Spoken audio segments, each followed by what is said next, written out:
Hi friends, Nawazuddin Siddiqui, Rohan Mehra, Shreya Dhanvantari, Diana Penty ప్రధాన పాత్రలు పోషించిన అద్భుత సినిమా ఈ రోజు సోనీ మ్యాక్స్లో రిలీజ్ అయింది.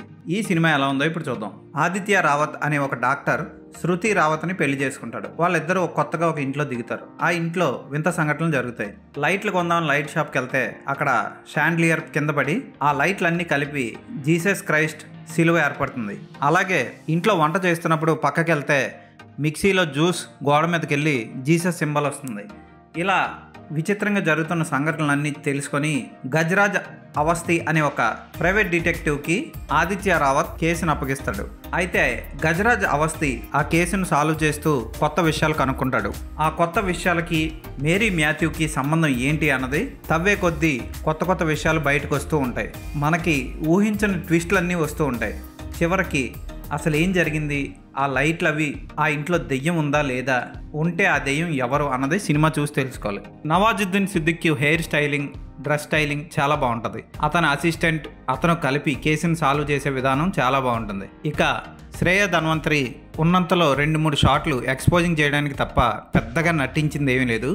ఆమె చేసిన యాక్టింగ్ కూడా అంత గొప్పగా లేదు. డయానా ప్యాంటీ మాత్రం పర్వాలేదనిపించేలా నటించింది దెయ్యం పాత్రలో. ఆమె కూడా పెద్ద ఎక్స్ప్రెషన్స్ ఏమీ చూపించలేకపోయింది. ఉదాహరణకి హీరో కారు వెనక చేజింగ్ చేస్తున్నప్పుడు కొంతవరకు మంచి కోపంతో పరిగెట్టి మళ్ళీ వెంటనే చప్పగా పరిగెడుతూ ఉంటుంది. డైరెక్టర్ కూడా ఇలాంటివి చూసుకోలేదు.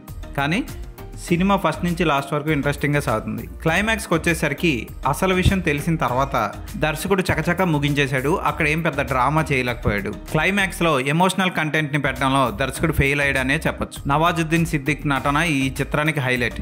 అద్భుతంగా చేశాడని చెప్పొచ్చు. అతని అసిస్టెంట్ పాత్ర కూడా ఆకట్టుకుంటుంది. క్లైమాక్స్లో నవాజుద్దీన్ సిద్దిక్ భార్యకి బిడ్డను అందించే సన్నివేశం బాగుంటుంది. దర్శకుడు షబీర్ ఖాన్ చాలా చక్కగా కలిపాడు కథనాన్ని. విజువల్ ఎఫెక్ట్స్ పర్వాలేదు అనిపిస్తాయి. ఎడిటింగ్ కూడా బాగుంది. క్లైమాక్స్ మాత్రం హడావుడిగా ముగించేసినట్లు అనిపిస్తుంది. చంద్రముఖి లాంటి సినిమా ఇది. మరీ అంత ఊహించుకోకండి. ఇంచుమించు దగ్గరగా అలా అనిపిస్తుంది. ఈ చిత్రం హిందీలో మాత్రమే లభిస్తుంది. తెలుగులో ఇంకా రిలీజ్ అవ్వలేదు. ఈ సినిమాకి నేను ఇచ్చే రేటింగ్ 3/5.